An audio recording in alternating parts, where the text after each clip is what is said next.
Hello students, welcome back to my YouTube channel. My name is Sushil and today we are going to discuss few topics from first unit 11th chemistry, and today's topic is Avogadro's law. Avogadro's law या Avogadro's hypothesis क्या कहता है, पहले उसे general language में समझते हैं उसकी डेफिनेशन करने से पहले।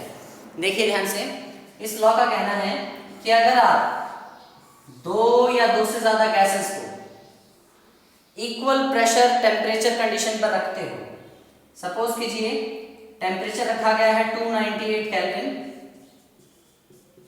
और प्रेशर है दोनों केसेस के लिए 1 atm, वेर एटमॉस्फेरिक प्रेशर दोनों केसेस के लिए रखा गया है।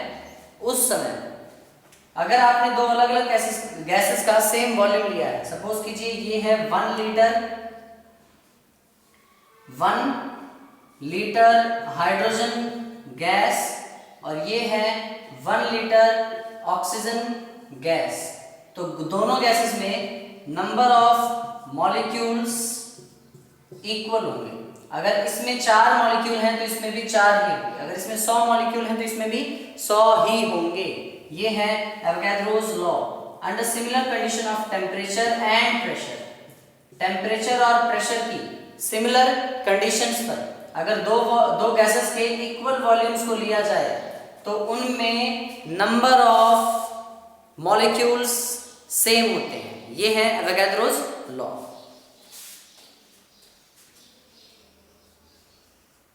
टू और more gases when kept under similar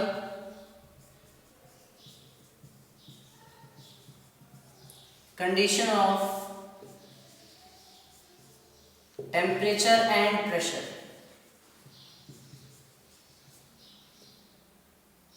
then they will contain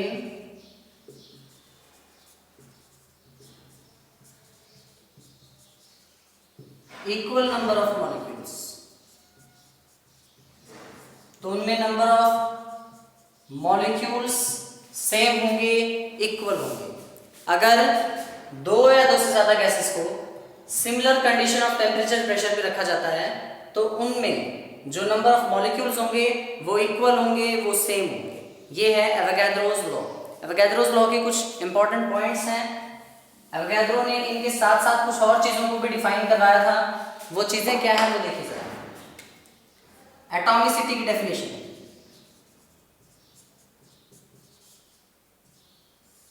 एक मॉलिक्यूल में कितने एटम्स हैं, एक मॉलिक्यूल में कितने एटम्स हैं, number of atoms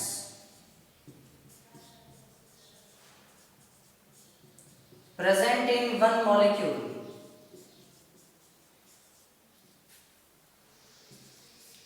of a compound, किसी कंपाउंड के एक मॉलिक्यूल में कितने एटम्स होते हैं, इज कॉल्ड एटॉमिसिटी।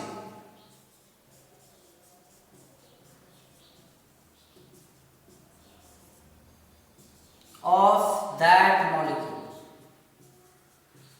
वो उस मॉलिक्यूल की एटॉमिसिटी कहलाती है। देखिए आप थोड़ा ध्यान से समझिएगा इस चीज को। हाइड्रोजन के एक मॉलिक्यूल में कितने एटम्स हैं, 2, तो इस केस में एटॉमिसिटी जो है वो है 2। S8 इस केस में एटॉमिसिटी जो है वो है 8। इस तरह से number of atoms in a particular molecule, HCl में टोटल 2 एटम्स हैं तो इसकी एटॉमिसिटी 2 बनेगी। H2SO4 में टोटल 2, 1, 3 and 4 7 एटम्स हैं तो इसकी एटॉमिसिटी 7 बनेगी। इस तरह से एटॉमिसिटी को डिफाइन किया एवोगैड्रोस लॉ में ही। साथ में इन्होंने मॉलिक्यूलर मास और वेपर्स की डेंसिटी के बीच में एक रिलेशनशिप भी दिया। वो ये है कि मॉलिक्यूलर मास जो है वो वेपर डेंसिटी का डबल होता है हमेशा। molecular mass is always equal to 2 into vapor density, molecular mass हमेशा वेपर डेंसिटी के इक्वल डबल होता है, वेपर डेंसिटी का डबल होता है मॉलिक्यूलर मास हमेशा। ठीक है, एक बात और समझाई है इन्होंने कि अगर किसी भी गैस का जो मास है वो उसके मॉलिक्यूलर मास के ग्राम्स में इक्वल है, मतलब ग्राम मॉलिक्यूलर मास के इक्वल अगर किसी गैस का मास है तो उसका वॉल्यूम 22.4 लीटर होगा at standard temperature and pressure. Gram molecular mass, gas having gram molecular mass, mass of gas having mass equal to its gram molecular mass.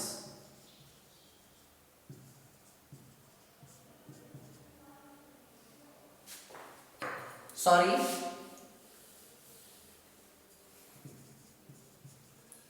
mass of gas having mass equal to its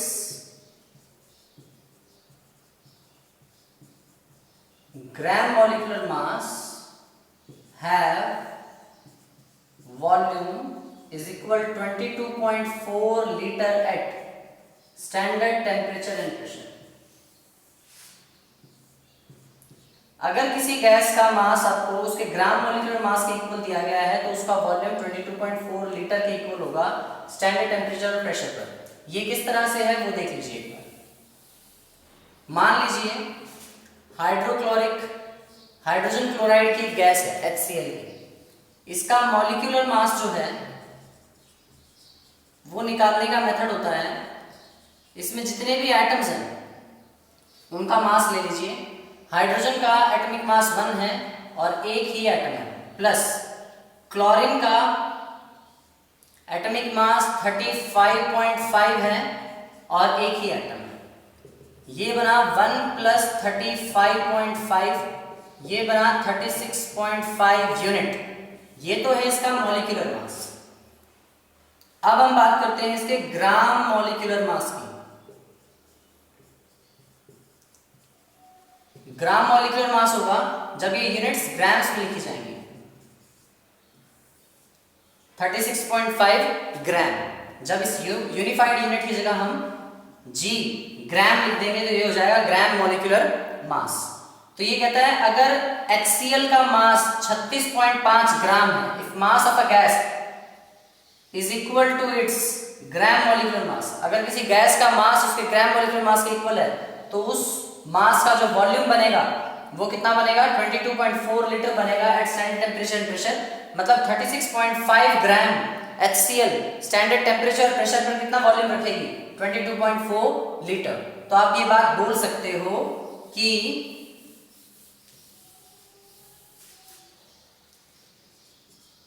volume of 36.5 gram of HCl at standard temperature and pressure is equal to 22.4 liter। ये है Avogadro's law की third statement. कहें तो इसकी application है, उसने derive करके ये रिलेशनशिप बताए थे, मैं आपको डायरेक्टली बता रहा हूं ताकि ये आपको याद रह सके। आगे देखिए सर, आज हमने जो अभी अभी टॉपिक कवर किया है वो है एवोगाड्रोस लॉ। मैं एक बार और रिपीट कर रहा हूं। एवोगाड्रोस लॉ ने कहा था कि equal volume of gas under similar condition of temperature and pressure contain equal number of molecules. अगर आपने दो या दो से ज्यादा गैसेस का इक्वल वॉल्यूम लिया है और उन्हें सेम टेम्परेचर और प्रेशर की कंडीशन दी है तो उनमें नंबर ऑफ मॉलिक्यूल्स जो है वो हमेशा सेम रहेंगे। दूसरी बात एवोगाड्रो ने बताई थी एटॉमिसिटी की। एक मॉलिक्यूल में जितने एटम होते हैं वो उस मॉलिक्यूल की एटॉमिसिटी कहलाती है। नंबर ऑफ एटम्स, एटमों की संख्या present in a particular molecule of a compound, किसी कंपाउंड के एक मॉलिक्यूल में जितने एटम होंगे वो एटॉमिसिटी होगी। तीसरी बात जो एवोगाड्रो ने बताई थी वो ये थी कि मॉलिक्यूलर मास हमेशा इक्वल होता है 2 इंटू वेपर डेंसिटी की। वेपर डेंसिटी का डबल कर दो, वेपर्स की डेंसिटी का अगर हम डबल कर दें तो मॉलिक्यूलर मास आ जाता है। तीसरी बात, फोर्थ टर्म जो उसने बताई एवोगाड्रो ने वो ये थी कि अगर किसी गैस का मास उसके मॉलिक्यूलर मास के ग्राम मॉलिक्यूलर मास के इक्वल है तो उस गैस का जो वॉल्यूम होगा वो 22.4 लीटर होगा at standard temperature and pressure. ठीक है, अब हम बात करते हैं आगे के फैक्ट्स। आगे जो हमारा टॉपिक है वो है AMU, एटॉमिक मास यूनिट।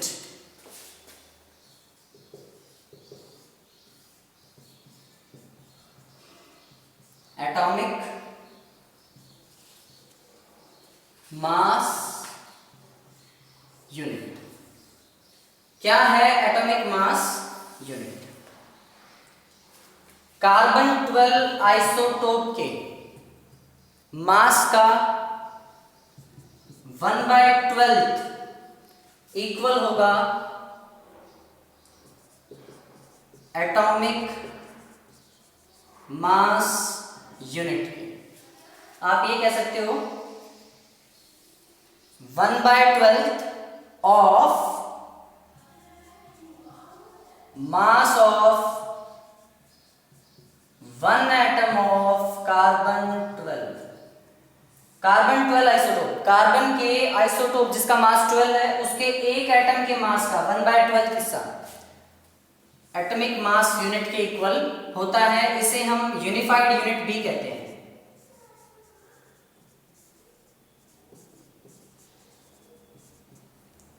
इसे हम यूनिफाइड यूनिट भी कहते हैं। तो एटॉमिक मास यूनिट को AMU से या सिंपली U से भी रिप्रेजेंट किया जा सकता है।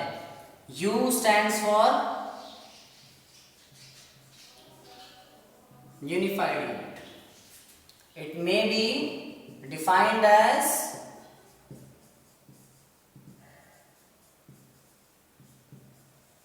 the 1/12 of mass of 1 atom of carbon 12 isotope।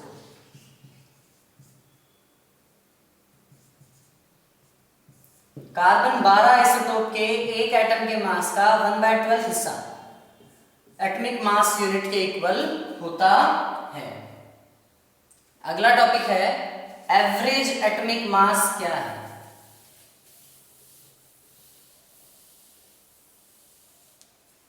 Next topic जो है वो ये है कि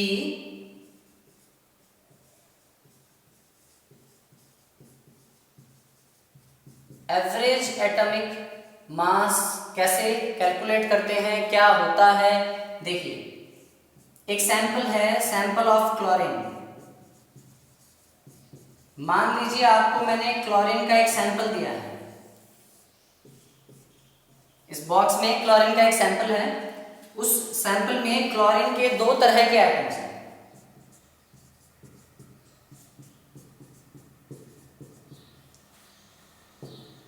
कुछ ऐसे एटम्स भी हैं जिनका मास 35 है और कुछ ऐसे एटम्स भी हैं जिनका मास 37 है।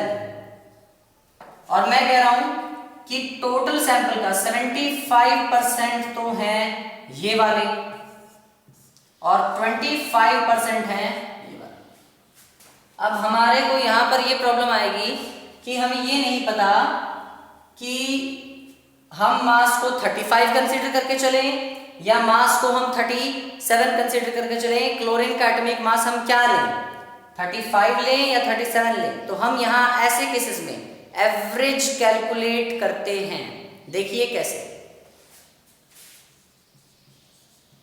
एवरेज एटॉमिक मास कैलकुलेट करने का जो तरीका है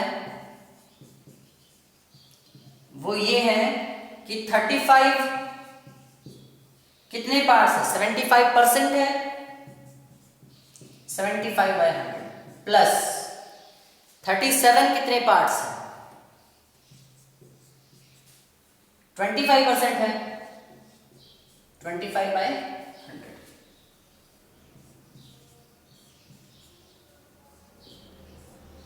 ये कैंसिल हो गया। अब देखिए एलसीएम कितना आएगा, 4। ये होगा 35 इंटू 3 प्लस 37 इंटू 1। पूरे को कैलकुलेट करेंगे हमारे पास आंसर आ जाएगा 35.5 U। U यूनिफाइड यूनिट या एटॉमिक मास यूनिट। तो ये है average atomic mass of chlorine, और हमेशा हम क्लोरीन का एवरेज एटॉमिक मास ही लेकर चलते हैं, 35.5 ही लेकर चलते हैं। तो इस तरह से एवरेज एटॉमिक मास कैलकुलेट किया जा सकता है एक सैंपल में उनकी अबांडेंस के रेशियो के बेस पर। भाई एक तरह का आइसोटोप कितना है और दूसरे तरह का आइसोटोप कितना है, उसके हिसाब से हम उसका इस प्रकार से एवरेज निकाल लेते हैं। अब जो हमारा अगला टॉपिक है वो ये है कि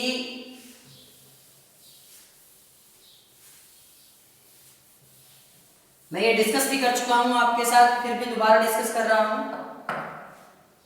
मॉलिक्यूलर मास क्या है?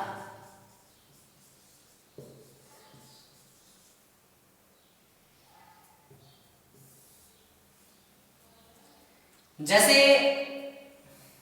कैलकुलेट करना तो हमें आ गया, इसकी स्टैंडर्ड डेफिनेशन हमने डिस्कस नहीं की थी। देखिए मॉलिक्यूलर मास ऑफ H2SO4, अगर कोई आपसे पूछता है तो आप क्या कहोगे?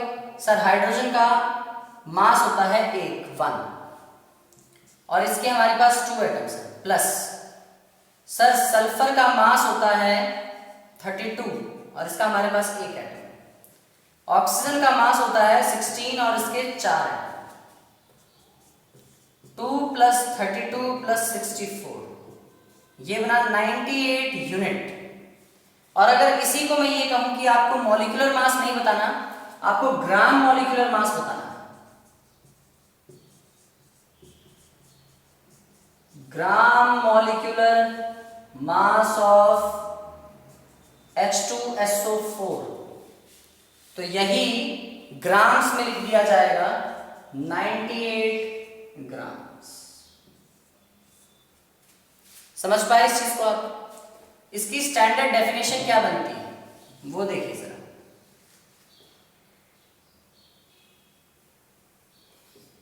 The molecular mass of a substance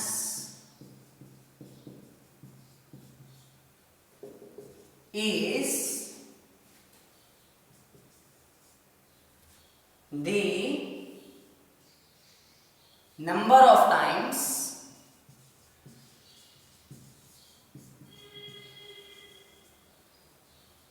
the molecule of substance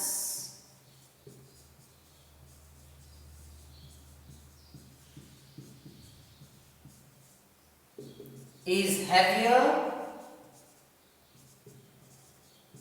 than 1/12 of mass of one atom of carbon 12। देखिए मॉलिक्यूलर मास जो है किसी सब्सटेंस का वो क्या है? मैंने यहां पे लिखा 98 यूनिट। इसका मतलब ये एटॉमिक मास यूनिट या यूनिफाइड यूनिट का 98 गुना है, 98 टाइम्स है। ये जो H2SO4 है वो एक AMU का, आप इसको ऐसे लिख सकते हैं ना, 98 AMU, वो एक AMU से 98 गुना ज्यादा है, या एक AMU का 98 गुना है। Molecular mass of a substance is the number of times the molecule of substance is heavier। कितनी गुना एक मॉलिक्यूल भारी है than 1/12 of mass of one atom of carbon 12। Carbon 12 के एक एटम के मास के 1/12वें हिस्से से कितना गुना भारी है, वो है मॉलिक्यूलर मास। और जब इसी को हम ग्राम्स में रिप्रेजेंट कर देते हैं तो ये बन जाता है ग्राम molecular mass.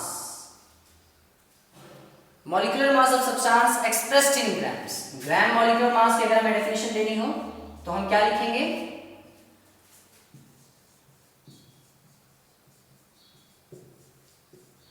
Molecular mass of a substance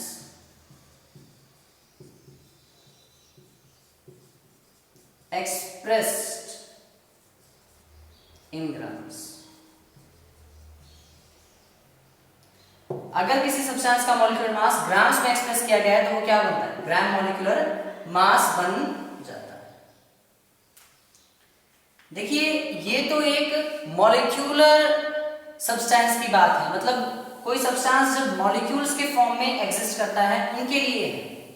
लेकिन अगर कोई सब्सटेंस कॉन्स्टिट्यूशन हो आयंस का, अगर उसको बनाने में आयंस जिम्मेदार है तो क्या होगा?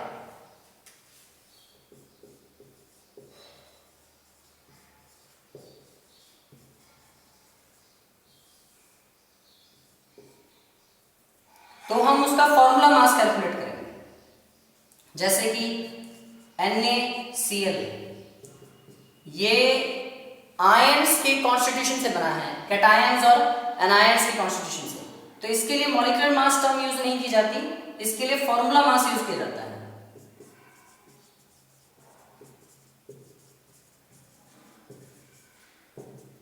Formula mass of NaCl, Na का मास है 23, 1 एटम है, प्लस क्लोरीन का है 35.5, 1 एटम है। 23 प्लस 35.5 58.5 यूनिट बन गया। ये NaCl का फॉर्मूला मास हो गया। तो आयनिक कंपाउंड्स के लिए हम फॉर्मूला मास, और अगर मैं इसी ग्राम्स में लिख दूंगा तो वो ग्राम फॉर्मूला मास हो जाएगा। ठीक है,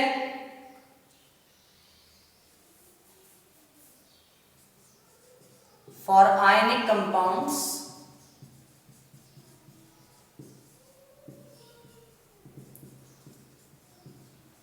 which don't exist in molecules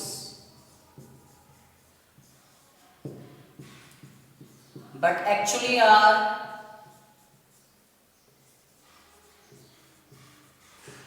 constitution of oppositely charged ions, लेकिन एक्चुअल में वो अपोजिटली चार्ज्ड आयंस का कॉन्स्टिट्यूशन है। We generally calculate its formula mass instead of molecular mass। हम मॉलिक्यूलर मास के बजाय उनका फॉर्मूला मास कैलकुलेट करते हैं। ठीक है, नेक्स्ट देखिए जरा, अगला जो टॉपिक है हमारा वो है मोल कॉन्सेप्ट। और मोल कॉन्सेप्ट को करने के लिए ये बेसिक्स थे। इसके बाद अगले लेक्चर में हम कवर करेंगे मोल कॉन्सेप्ट। तो thank you students for attending this lecture.